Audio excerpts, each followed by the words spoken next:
Hi everyone.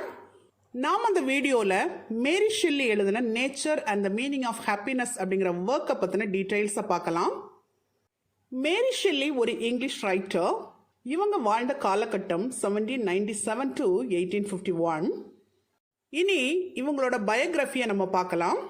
இவங்களோட original name Mary Wollstonecraft Godwin. இவங்க ஒரு English novelist, dramatist, essayist, travel writer and biographer. இவங்க 1797 August 30 அன்னைக்கு லண்டன்ல இருக்கக்கூடிய சோமஸ்டவுன் அப்படிங்கிற பிளேஸ்ல பிறந்திருக்கிறாங்க. இவங்களோட parents name William Godwin and Mary Wollstonecraft. இவங்க ஃபாதர் வில்லியம் காட்வின் ஒரு பொலிட்டிக்கல் பிலாசபர். இவங்க மதர் மேரி வால்ஸ்டன்கிராஃப்ட் ஒரு philosopher and women's rights advocate. இவங்க பிறந்த 2 வீக்ஸ்க்குள்ள அவங்க அம்மா இறந்து போயிடுறாங்க. அதனால அவங்களோட அப்பா தான் வளர்த்து வராங்க. இவங்களோட husband name Percy busy Shelley. இவர் ஒரு ரொமான்டிக் போயட் அண்ட் பிலாசபர். 1814 இவங்களுக்கும் பெர்சி ஷெல்லிக்கும் இடையில லவ் ஸ்டார்ட் ஆகுது. பெர்சி ஷெல்லி ஆல்ரெடி மேரீட், அவருக்கு ஏற்கனவே திருமணம் ஆயிடுச்சு. இவரோட ஃபர்ஸ்ட் ஒய்ஃபோட நேம் ஹாரியட். இவங்க சூசைட் பண்ணி இறந்து போயிடுறாங்க. அதுக்கப்புறம் மேரி ஷெல்லியை இவர் 1816 மேரேஜ் பண்ணிக்கிறாரு. Frankenstein or the modern Prometheus அப்படிங்கிறது தான் மேரி ஷெல்லி எழுதின ஃபர்ஸ்ட் நாவல். இது ஒரு சயின்ஸ் ஃபிக்ஷன். இதை இவங்க 1818 பப்ளிஷ் பண்ணியிருக்கிறாங்க. இவங்க நிறைய நாவல்ஸ், ட்ராமாஸ், ஷார்ட் ஸ்டோரிஸ் எல்லாம் எழுதியிருக்கிறாங்க. அது மட்டும் இல்லை, பெர்சி ஷெல்லியை மேரேஜ் பண்ணதுக்கு அப்புறமா அவரோட ஒர்க்ஸை எடிட் பண்ணவும் ப்ரமோட் பண்ணவும் செஞ்சுருக்கிறாங்க. 1851 February 1 அன்னைக்கு லண்டன்ல பிரெயின் டியூமர்ல இறந்து போயிருக்கிறாங்க. அப்போ அவங்களோட age 53. Nature and the meaning of happiness அப்படிங்கிற அந்த ஒர்க்ல இவங்க நேச்சரை பத்தியும், நேச்சரோட பியூட்டியை பத்தியும், அதனால இவங்களுக்கு கிடைக்கக்கூடிய ஹாப்பினஸை பத்தியும் மென்ஷன் பண்ணியிருக்கிறாங்க. த இயர் 1816 சம்மர் சீசனை போயட் லார்ட் பைரனோட ஸ்பெண்ட் பண்ணணும் அப்படின்னு சொல்லி மேரி காட்வினும் பெர்சி ஷெல்லியும் டிசைட் பண்ணுறாங்க. லார்ட் பைரன் சுவிட்சர்லாண்டில் ஜெனீவாவில் இருக்கிறாரு. ஸோ இவங்க ஜெனீவாவுக்கு போக பிளான் பண்ணுறாங்க. அப்படி போகும்போது மேரி காட்வின் கிளேர் கிளேமெண்ட் அப்படிங்கிற அவங்களோட ஸ்டெப் சிஸ்டரையும் கூட கூட்டிகிட்டு போகிறாங்க. இந்த கிளேர் கிளேர்மெண்ட்டுக்கும் லார்ட் பைரனுக்கும் இடையில ஆல்ரெடி ஒரு லவ் அஃபேர் போயிட்டு இருக்குது. இப்போ Mary Godwin, Percy Shelley and Claire Clairmont 3 பேரும் அவங்க டிசைட் பண்ண மாதிரி May 14, 1816 ஜெனீவாவை ரீச் பண்ணுறாங்க. மேரி காட்வின் பெர்சி ஷெல்லியோட ஜெனீவாவுக்கு போனதுக்கு அப்புறமா தன்னோட நேமை மிஸ்ஸஸ் ஷெல்லி அல்லது மேரி ஷெல்லின்னு சேஞ்ச் பண்ணிக்கிறாங்க. ஜெனீவாவில் பைரன் அவங்கள மீட் பண்ணுறாரு. பெர்சி ஷெல்லியும் பைரனும் லேக் ஜெனீவா பக்கத்தில் 2 மேன்ஷனை வாடகைக்கு எடுத்து அங்கே தங்களோட லவ்வர்ஸோட ஸ்டே பண்ணியிருக்கிறாங்க. அதாவது பைரன் கிளேரோடையும் பெர்சி ஷெல்லி மேரி காட்வினோடையும் ஸ்டே பண்ணியிருக்கிறாங்க. அங்கே இவங்க 4 பேரும் அவங்களோட டைமை ரைட்டிங்லேயும், லேக்கில் போட்டிங் போகிறதுக்கும், லேட் நைட்டில் வர உட்காந்து பேசுகிறதுக்கும் ஸ்பெண்ட் பண்ணுறாங்க. இந்த பிக்சரில் பெர்சி ஷெல்லி தன்னோட லவர் மேரி ஷெல்லியோட உட்கார்ந்துருக்கிறத நம்ம பார்க்கலாம். இந்த இயர் 1816 சம்மர் முழுக்க இவங்க 4 பேரும் ஒன்றா சேர்ந்து பல இடங்களுக்கும் ட்ராவல் பண்ணியிருக்கிறாங்க. ஸோ த சம்மர் ஆஃப் 1816 இவங்களுக்கு சம்மர் ஆஃப் லவ்வாக இருந்துச்சு. மேரி ஷெல்லி தன்னோட ட்ராவல் எக்ஸ்பீரியன்சஸ் எல்லாத்தையுமே தன்னோட ஃப்ரெண்ட்ஸுக்கும் ரிலேட்டிவ்ஸுக்கும் லெட்டர்ஸாக எழுதியிருக்கிறாங்க. இவங்களோட ரைட்டிங்ஸை எடுத்துக்கிட்டா இவங்க பொதுமக்களுக்காக எழுதின லிட்டரரி ஆர்ட்டுக்கும் பிரைவேட்டாக எழுதின டைரிஸ் அண்ட் லெட்டர்ஸுக்கும் இடையில ரொம்ப ஒரு வித்தியாசத்தை எதுவும் நம்ம பார்க்க முடியாது. இவங்களோட ப்ரைவேட் ரைட்டிங்ஸ் முழுக்க இவங்களோட பப்ளிக் ரைட்டிங்ஸை டெவலப் பண்ணவும், ரிஃபைன் பண்ணவும் யூஸ் ஆகக்கூடிய ஒரு சாண்ட் பாக்ஸாக தான் இருந்துச்சு. இவங்க பெர்சி ஷெல்லியோட எலோப் ஆனதுக்கு அப்புறமா கம்போஸ் பண்ண லெட்டர்ஸ் எல்லாமே ரொம்ப எக்ஸலண்டாக பியூட்டிஃபுல்லாக இருந்துச்சு. இவங்க ஒரு லவ்வராக பெர்சி ஷெல்லிக்கு எழுதின ஏர்லி லவ் லெட்டர்ஸ் எல்லாமே ஒரு டீனேஜ் கேர்ள் ரொம்ப எந்தூசியாஸ்டிக்காக தன்னோட ஸ்ட்ரீம் ஆஃப் கான்ஷியஸில் வெளியே கொட்டக்கூடிய வார்த்தைகளாக தான் இருந்துச்சு. இவங்க பெர்சி ஷெல்லியோட போனதுக்கு அப்புறமா தன்னோட ஃப்ரெண்ட்ஸுக்கும் ஃபேமிலி மெம்பர்ஸுக்கும் எழுதின எல்லா லெட்டர்ஸ்லேயுமே ஒரு லிட்டரரி டிராவலாகோட டோனை நம்ம பார்க்க முடிஞ்சிச்சு. ரொம்ப ட்ராமாட்டிக்காக எழுதியிருந்தாங்க. இவங்க தன்னோட சிஸ்டர் ஃபேனிக்கு எழுதின லெட்டரில் பிரான்ஸ்ல இருந்து சுவிட்சர்லாண்டில் இருக்கக்கூடிய லேக் ஜெனீவாவுக்கு போன அந்த டேஞ்சரஸ் ஜேர்னியை ரொம்ப அழகாக டிஸ்கிரைப் பண்ணி எழுதியிருந்தாங்க. இவங்க இந்த லெட்டரை தன்னோட selected letters of Mary Wollstonecraft Shelley அப்படிங்கிற புக்கில் இன்க்ளூட் பண்ணியிருக்கிறாங்க. லேக் ஜெனீவாவை பற்றியும் நிறைய இவங்க எழுதியிருக்கிறாங்க. இந்த லேக் ஜெனீவா தான் சுவிட்சர்லாண்டில் இருக்கக்கூடிய லார்ஜஸ்ட் அண்ட் டீப்பஸ்ட் லேக். இதோட பக்கத்தில் இருந்து தான் இவங்க ஃப்ராங்கன்ஸ்டைன் அப்படிங்கிற தன்னோட ஃபேமஸ் நாவலை கம்போஸ் பண்ணியிருக்கிறாங்க. இந்த புக்கை நம்ம பாடி அண்ட் ஸ்பிரிட்டோட லிரிக்கல் டிராவலாக்னு சொல்லலாம். இதில் நேச்சர் எவ்வளவு அழகா அடிக்கடி தன்னோட காஸ்டியூமை சேஞ்ச் பண்ணிக்கிட்டே இருக்குது அப்படிங்கிறத ரொம்ப எக்ஸலண்டாக விளக்கி இருக்கிறாங்க. இதில் பலதரப்பட்ட கிளைமேட்ஸையும் நிலப்பரப்பையும் தாண்டி தன்னோட டெஸ்டினேஷனை எப்படி போய் ரீச் ஆனாங்க அப்படிங்கிற தன்னோட ஜேர்னியை பற்றி எழுதியிருக்கிறாங்க. இவங்களோட ஜேர்னியானது ஃபிசிக்கல் ஜேர்னி மட்டும் இல்லை, சைக்கிக் ஜேர்னியும் கூட. இது ஃபிசிக்கல் டெஸ்டினேஷனான ஜெனீவாவை மட்டும் நோக்கி போன பயணம் கிடையாது. சைக்கலாஜிக்கலா ஹாப்பினஸ், ஹார்மோனி, செல்ஃப் ஆக்சுவலைசேஷன் இதையெல்லாம் தேடி போன ஒரு ஜேர்னியாக கூட இருந்துச்சு. மேரி ஷெல்லி தன்னோட ரைட்டிங்கில் நான் ஷெப்பர்ட் அப்படிங்கிற ஸ்காட்டிஷ் மவுண்டனியர் அண்ட் பொயட் எழுதியிருந்த லிவிங் மவுண்டன் அப்படிங்கிற மவுண்டனோட பியூட்டி பற்றியும் மென்ஷன் பண்ணியிருக்கிறாங்க. இவங்களோட இந்த ரைட்டிங்கில் நேச்சரோட பியூட்டி பற்றியும் இந்த நேச்சர் மனிதன்கிட்ட உருவாக்கக்கூடிய இம்பேக்ட் பற்றியும் ரொம்ப அழகாக விளக்கியிருக்கிறாங்க. இதில் இவங்க ரோட்ஸ் எல்லாம் சர்பண்டைன் மாதிரி இருக்கு அப்படின்னும், கல்ஃப் எல்லாம் பாசிங் கிளவுட்ஸ் சூழ்ந்து டார்க்கா இருக்கு அப்படின்னும், மவுண்டைன்ல கண்ணுக்கு தெரியாத நிறைய ஸ்ட்ரீம்ஸ் ஓடிட்டு இருக்குது அப்படின்னும், இந்த நீரோடைகள் எல்லாம் பாரிஸ்ல இருந்து ஸ்டார்ட் ஆகி எப்போ எப்படி சாம்பக்னால வந்து ரீச் ஆகுது அப்படிங்கறத பத்தியும் எழுதியிருக்கிறாங்க.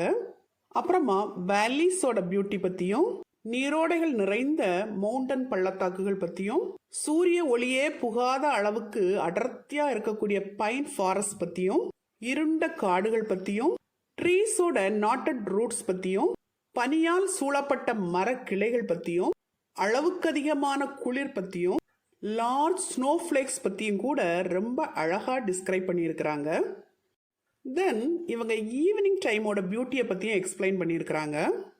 லேட் ஈவினிங் டைம்ஸில் ராக்ஸ், ரோட்ஸ் எல்லாமே ஸ்னோவால் கவர்ட் ஆகிருக்குமா.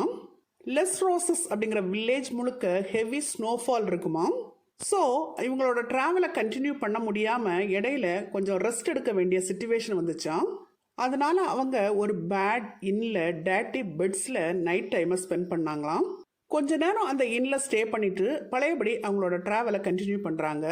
அவங்க ஸ்டே பண்ணியிருக்கக்கூடிய இடத்துல இருந்து ஜெனீவாவுக்கு போகிறதுக்கு 2 ரோட்ஸ் இருக்குதாம். ஒரு ரோட் நியான் வழியாகவும் இன்னொரு ரோட் ஜெக்ஸ் வழியாகவும் போகுதாம். நியான் வழியா போகக்கூடிய அந்த மவுண்டன் ரூட் ரொம்ப ஷார்ட்டாகவும் ஈஸியாகவும் இருக்குமா.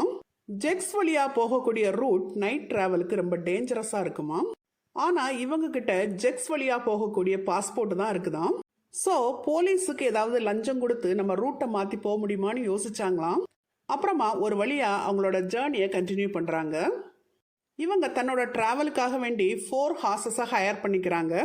தன்னோட கேரேஜை சப்போர்ட் பண்றதுக்காக வேண்டி 10 மென்னையும் அரேஞ்ச் பண்ணிக்கிறாங்க. ஈவினிங் 6 o'clock லெஸ் ரோசஸை விட்டு தன்னோட ஜேர்னியை ஸ்டார்ட் பண்றாங்க. இவங்களோட டிராவல் முழுக்க இவங்களோட கேரேஜோட விண்டோஸ்ல ஸ்னோ பட்டு தெறிக்கக்கூடிய சவுண்ட் கேட்டுக்கிட்டே இருந்துச்சாம். அது மட்டும் இல்ல, அவங்க போற வழி முழுக்க ஆள் நடமாட்டமே இல்லாம ரொம்ப சைலண்டா இருந்துச்சாம். மரங்கள்லாம் ரொம்ப பெரிய சைஸ்ல இருந்துச்சாம். பாக்குற இடமெல்லாம் ஸ்னோ கவர்டா இருந்துச்சாம். எங்க பார்த்தாலும் ஒயிட் வைல்டர்னஸ் தெரிஞ்சிச்சாம். பெரிய பெரிய பைன் ட்ரீஸ், ரோட்ஸ், லான்ஸ் எல்லாத்துலயுமே ஸ்னோ கவர் ஆகி இருந்துச்சாம். இதையெல்லாம் பார்த்து ரசிச்சுக்கிட்டே தன்னோட ஜேர்னியை கண்டினியூ பண்ணிக்கிட்டு இருக்கிறாங்க. ஃபைனலா மார்னிங்ல போய் லேக் ஜெனீவாவை ரீச் ஆகுறாங்க. லேக்கோட வாட்டர் முழுக்க ஹெவன் மாதிரி ப்ளூ கலர்ல இருந்துச்சாம். சன்னோட ரிஃப்ளெக்ஷன் அதுல தெரிஞ்சிச்சாம். மேரி ஷெல்லி அந்த வார்ம் சன்ஷைனையும் ஏர்லி மார்னிங் இன்செக்ட்ஸோட ஹம்மிங் சவுண்டையும் கேட்டு ரொம்பவே என்ஜாய் பண்ணாங்களாம். அந்த லேக்கோட ஓரமா ஒரு ஹோட்டல்ல ஸ்டே பண்றாங்க. அந்த ஹோட்டல் விண்டோ வழியா லேக் வாட்டரை பார்க்குறாங்க. அந்த லேக் வாட்டர் முழுக்க கோல்டன் பீம்ஸா ஷைன் பண்ணிச்சாம். அப்புறமா ஆப்போசிட்ல இருக்கக்கூடிய லேக் பேங்கை பார்த்தாங்களாம். அது ரொம்ப ஸ்லோப்பா இருந்துச்சாம். அது முழுக்க கொடிகள் நிறைஞ்சிருந்துச்சாம். அது மட்டும் இல்ல, மக்கள் உட்கார்றதுக்காக அங்கங்கே சீட்ஸ் போட்டு வச்சிருந்தாங்களாம். அந்த சீட்ஸ் பின்னாடி தொடர்ச்சியா பிளாக் மவுண்டன்ஸ் இருந்துச்சாம். அங்கிருந்து பார்க்கும்போது ஆல்ப்ஸ் மவுண்டன் தெரிஞ்சிச்சாம். அந்த மவுண்டன் முழுக்க ஸ்னோவால கவர் ஆகி இருந்துச்சாம். அதோட ஹையஸ்ட் பீக் மாண்ட் பிளாங்க் ரொம்ப மெஜஸ்டிக்கா தெரிஞ்சுச்சாம். அது சம்மர் சீசன் அப்படிங்கிறதுனால இந்த மாண்ட் பிளாங்கோட ரிஃப்ளெக்ஷன் அப்படியே லேக் வாட்டர்ல தெரிஞ்சுச்சாம். இது எல்லாத்தையும் பார்த்து மேரி ஷெல்லி ரொம்பவே ரசிக்கிறாங்க. அவங்களுக்குள்ள ஒரு விதமான ஹாப்பினஸை ஃபீல் பண்றாங்க. அந்த அழகான காலை வேளையில எங்க பார்த்தாலும் அமைதியும் காம்னஸும் இருந்துச்சாம். இப்போ அவங்களுக்குள்ள ஒரு திருப்தியும் சந்தோஷமும் வரத அவங்க ஃபீல் பண்றாங்க. அப்போ அவங்களுக்கு வால்ட் விட்மன் ஹாப்பினஸ் பத்தி சொன்ன சில வார்த்தைகள் ஞாபகத்துக்கு வருதாம். அந்த நாள் முழுக்க ரொம்ப ஹாப்பியா இருக்கிறாங்க அவங்க. அப்புறம் ஈவினிங் வருது. ட்விலைட்டோட அழகை பார்த்து என்ஜாய் பண்றாங்க. கிட்டத்தட்ட நைட் 10 o'clock வரை மூனோட அழகை பார்த்து ரசிச்சுட்டு இருக்காங்க. நைட் 10 o'clock அப்புறமா லேக்கோட ஷோருக்கு போறாங்க. அங்க பல வண்ண மலர்கள் பூத்து குலுங்குதாம். அதோட ஸ்வீட் ஸ்மெல் இவங்களுக்குள்ள ஒரு இனம் புரியாத மகிழ்ச்சியை உண்டாக்குதாம். அங்க அழகா ட்ரிம் பண்ணி விட்டுருக்கக்கூடிய கிராஸை பாக்குறாங்க. கிராஸ் கோப்பஸோட சிப்பிங் சவுண்ட கேக்குறாங்க. ஈவினிங் பேர்ட்ஸோட சாங்ஸையும் கேட்டு ரசிக்கிறாங்க. இது எல்லாமே இவங்களுக்குள்ள ஒரு இனம் புரியாத சந்தோஷத்தை கிரியேட் பண்ணுது. அதையெல்லாம் பார்த்து ரசிச்சு அவங்க இந்த வரிகளை எழுதி இருக்கிறாங்க. Coming to this delightful spot during this divine weather, I feel as happy as a new-fledged bird and hardly care what twig I fly to, so that I may try my new-found wings. அதாவது இப்படிப்பட்ட ஒரு divine வெதர்ல இந்த delightful ஸ்பாட்டுக்கு நான் வந்திருக்கிறேன். புதுசா ரெக்க முளைச்ச பறவை மாதிரி நான் ரொம்ப ஹாப்பியா ஃபீல் பண்றேன். இப்போ இப்படி புதுசா முளைச்ச என்னோட ரெக்கைகளை யூஸ் பண்ணி எந்த மரக்கிளையை நோக்கி நான் பறக்கிறதுன்னு தெரியாம இந்த இயற்கையோட அழகுல நான் மயங்கி போயிருக்கிறேன் அப்படின்னு சொல்றாங்க. இவங்க பர்சி ஷெல்லியை மேரேஜ் பண்ணதுக்கு அப்புறம் தான் பிராங்கன்ஸ்டைன் அப்படிங்கிற இவங்களோட ஃபேமஸ் ஒர்க்கை கம்ப்ளீட் பண்ணியிருக்கிறாங்க. இவங்க ஆல்ரெடி எழுதிய லெட்டர்ஸ், இவங்களோட டிராவல் அக்கவுண்ட்ஸ் எல்லாத்தையும் ஒன்னா சேர்த்து history of a 6 weeks tour through a part of France, Switzerland, Germany and Holland அப்படிங்கிற டைட்டில்ல 1817 புக்கா பப்ளிஷ் பண்ணியிருக்கிறாங்க. இந்த புக்ல இவங்க பிரான்ஸ்ல இருந்து சுவிட்சர்லாந்து வந்தப்ப கிராஸ் பண்ணி வந்த லேண்ட்ஸ்கேப்ஸை பத்தி எல்லாம் டிஸ்கிரைப் பண்ணி எழுதியிருக்கிறாங்க. இவங்களோட இந்த புக்கை இவங்க அம்மா மேரி வால்ஸ்டன்கிராஃப்ட் எழுதின letters written in Sweden, Norway and Denmark அப்படிங்கிற புக்கோட மாடல்ல எழுதியிருக்கிறாங்க. இவங்களோட அம்மா ஒரு pioneering feminist and political philosopher. Percy ஷெல்லியை மேரேஜ் பண்ணதுக்கு அப்புறமா மேரி ஷெல்லி அவங்களோட டிராவலாக தன்னோட ஹஸ்பண்ட் நேம்லேயே பப்ளிஷ் பண்ணியிருக்கிறாங்க. இவங்க இந்த புக்கில் நேச்சர் தன்னோட ஒவ்வொரு விதமான மேனிஃபெஸ்டேஷன் மூலமும் தனக்கு ஹாப்பினஸையும் கண்டென்ட்மெண்ட்டையும் கொடுக்கறதா சொல்லியிருக்கிறாங்க. இவங்கள மாதிரியே வீட்டா சாக்வெல் வெஸ்டும் ஹான்ஸ் கிறிஸ்டியன் ஆண்டர்சனும் நேச்சரை ரொம்ப அப்ரிஷியேட் பண்ணி தன்னோட ஒர்க்ஸ்ல எழுதியிருக்கிறாங்க. விட்டா சாக்வெல் வெஸ்ட் விர்ஜீனியா வூல்ஃபுக்கு எழுதின அழகான லெட்டர்ல ராக் கிளைம்பிங் பத்தியும் மீனிங் ஆஃப் லைஃப் பத்தியும் எழுதியிருக்கிறாங்க. ஷெல்லியோட கண்டெம்பரரியான ஹான்ஸ் கிறிஸ்டியன் ஆண்டர்சன் தன்னோட ரைட்டிங்ல எரப்ஷன் டைம்ல மவுண்ட் வெசுவியஸ்ல கிளைம் பண்ண எக்ஸ்பீரியன்ஸை அக்கௌண்டா எழுதியிருக்கிறாங்க. ஃபைனலா மேரி ஷெல்லி என்ன சொல்றாங்க அப்படின்னா, நேச்சரை பத்தியும் அதோட பியூட்டி பத்தியும் ஹியூமன் பீயிங்ஸுக்கு அது பண்ணக்கூடிய கான்ட்ரிபியூஷன்ஸ் பத்தியும் எழுதும் போதும் அதை அனுபவிக்கும் போதும் அவங்களுக்குள்ள ஒரு விதமான ஹாப்பினஸும் கண்டென்ட்மெண்ட்டும் வருதான். இப்படி நேச்சர் பல விதங்கள்ல தன்னோட லைஃப்ல ஹாப்பினஸை கொடுக்குது அப்படின்னு சொல்லி மேரி ஷெல்லி இந்த எஸ்ஸேல சொல்லியிருக்கிறாங்க. நாம இதுவரை இந்த வீடியோல nature and the meaning of happiness பத்தி மேரி ஷெல்லியோட ஒப்பீனியன்ஸ், அதாவது அவங்களோட கருத்துக்களை நம்ம பார்த்தோம். Thank you for listening. For more videos on English language and literature, subscribe and watch our YouTube channel English Language Waves.